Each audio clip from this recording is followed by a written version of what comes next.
Welcome back to the WSXM channel. My name is Stefan, for those of you who visiting for the first time. So, the EFF party was questioning the National Youth Development Agency committee members, which is consists of the ANC members.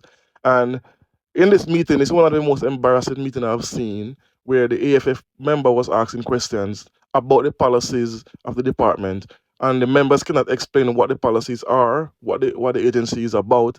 Nothing. Was so embarrassing. That's mean they're just putting in people in position because they are ANC members, not for them of having the knowledge or the smarts to manage to manage the NYCDA. So let's listen to the interview, and you can see for yourself what took place and why this is one of the reasons why South Africa is not moving on or having any great achievements because of members like these. Take a listen. Stores in the ticket. Oh, I don't know if. Oh, thank you. No, thank you very much, Tamsang Mahlangu. My name is Sihle Lonzi, Member of Parliament deployed by the Economic Freedom Fighters. I've just got one quick question for you. So the NYDA Act outlines the agency's responsibilities in as far as youth development is concerned. Now, given how the Act is so broad, how would you ensure that the NYDA policies and programs align with the legal framework outlined in the Act? And maybe try to give me some practical examples in as far as this relationship is concerned. Thank you. Stores in the ticket.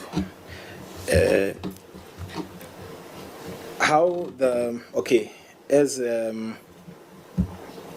your question was that how does since the NYDA Act is broad, how and it allows the responsibilities, how do I ensure that the programs it aligns with the legal framework? Yeah, I'm trying to maybe so that you understand it better. I'm trying to test your understanding of the relationship between the Act and its legal framework in as far as the work of the NYDA is concerned. And I want you to give me a practical example to that effect. Okay.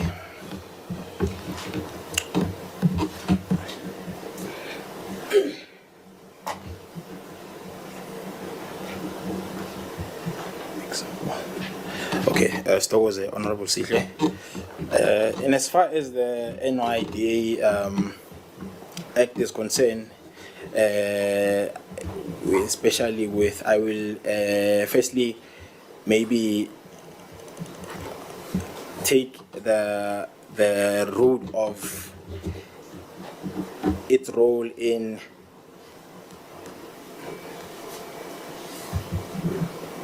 the development of, or rather the bridging between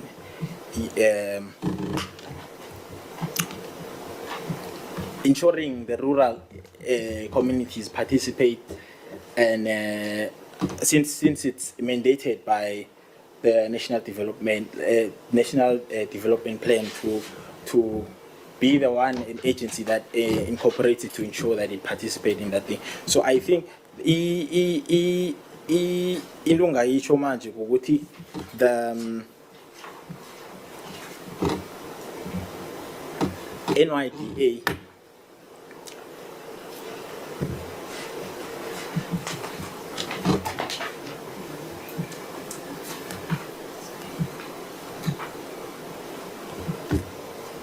okay.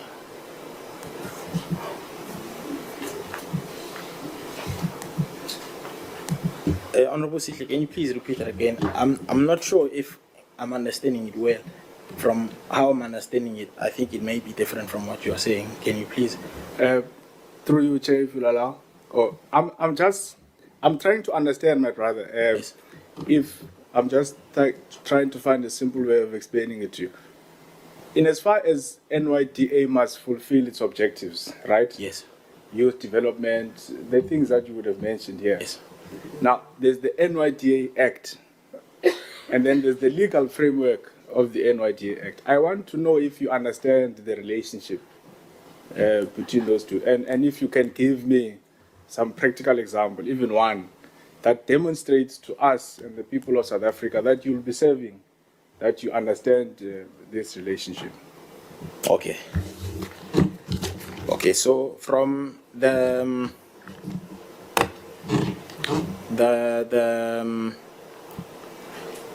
as NYDA is mandated to obviously do the youth development, for me to answer this question, I am going to use that example of the rural being integrated into the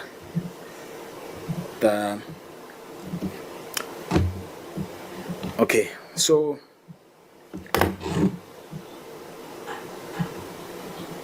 the framework essentially is the skeleton,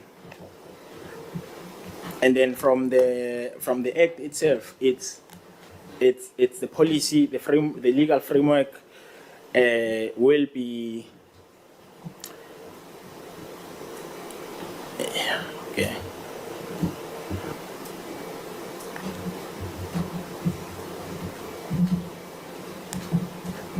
Okay, let me just give this one. So from the people who are in the rural areas. Okay, Che? But 1 minute left for this question, unfortunately, sir. Okay.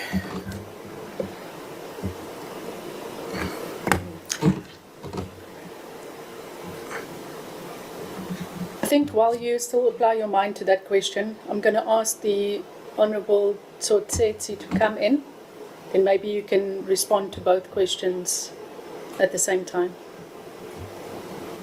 Over to you, Honourable Member.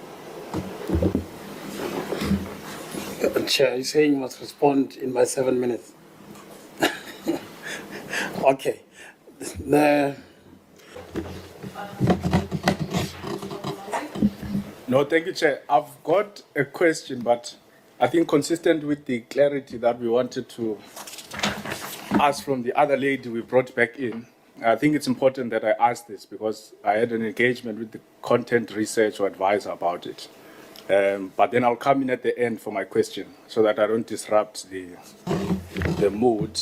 The Parliament tried to find out the matric records and the diploma from the Tshwane University of Technology for my name is Sihle Lonzi, Member of Parliament, deployed by the Economic Freedom Fighters.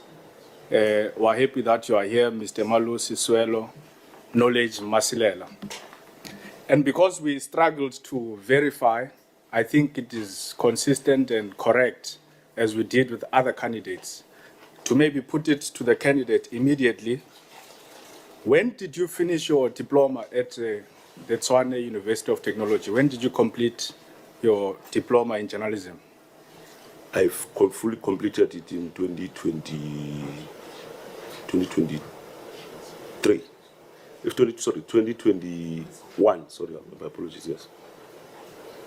All right, I'll come in at the end then, Chair, because I don't want to abuse, because the CV says you've completed it in 2011, and you are now saying you completed it in 2021. Well, it might have been a typo or error because the confirmation that I have of the qualification and the graduation thereof is of that particular year I'm indicating. I'll do my follow-ups at the end, Chair, because there are problems related to that, because Mr. Masilela would have been a senior researcher in Mpumalanga, would have served in boards way before 2021, which would have needed at least a post-matric qualification for him to do that. But let's take the answers as it is. Thank you very much, sir. Youth development, social development issues. So it's an either-or scenario. Either you've got the experience and the knowledge and the track record, or you hold the qualification in social development, HR, legal field, anything that can really advance the interests of the NYDA.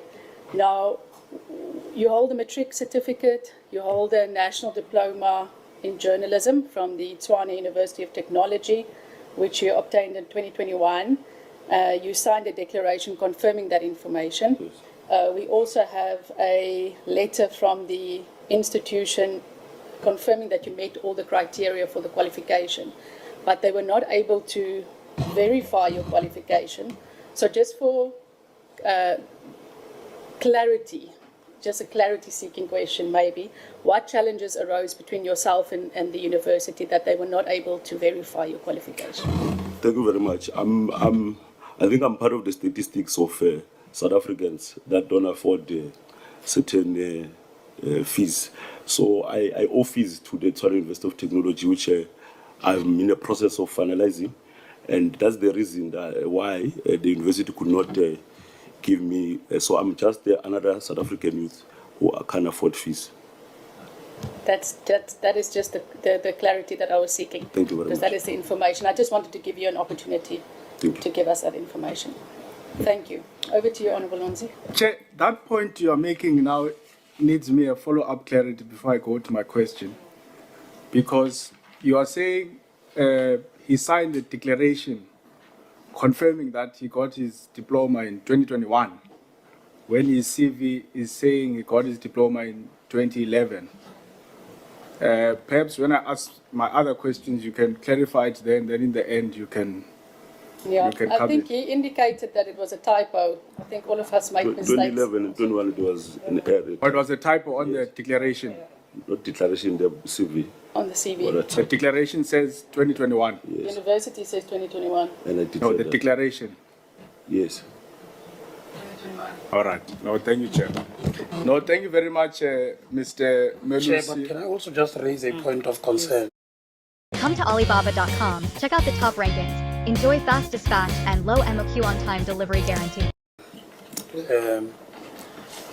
You see, what the exercise which the honorable member is making now, we have done it earlier on with other candidates, but the distinct thing is that we would have done it in committee without them being there, because it has capacity to derail people and so forth. So I thought that I must just bring that up. Yes.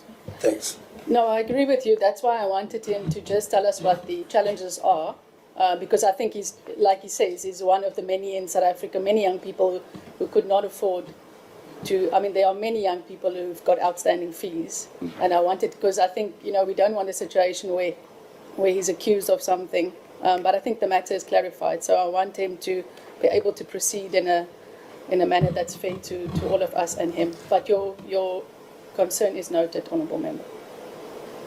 Please proceed, Honourable Lonzi. No, I won't respond to that concern, Chair.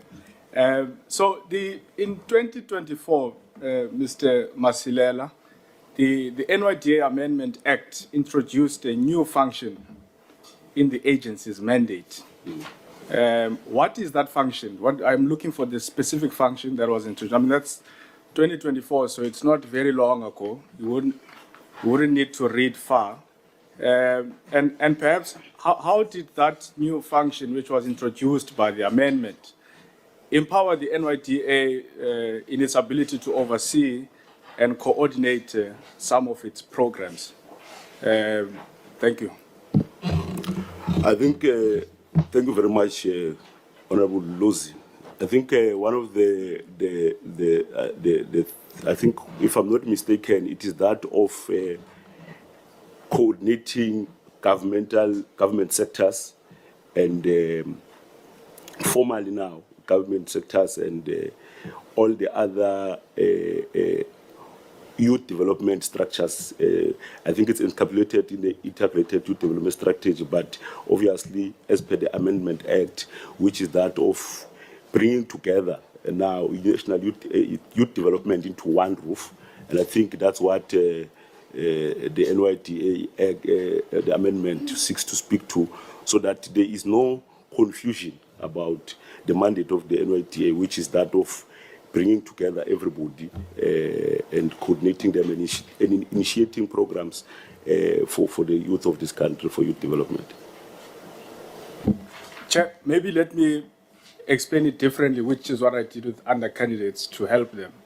So there were 6 functions of the NYDA Act. Then there was a seventh one, very specific function, which was introduced last year in 2024. It's not what you had mentioned before, but because even with other candidates, when they didn't get the answer, I came in to ask it differently. So I'd ask the question again. From 6, there's an additional function which has been added after the amendment in 2024, close to the end of the year last year. Are you aware of what that function is, and how did it assist the NYDA in better overseeing and coordinating its programs? I would think that it is. I would think that I would have to really be referred back. I'm not quite sure what is that exact function, because I would have thought that it relates to coordination and all of that, but it seems it's not the case. All right. No, thank you.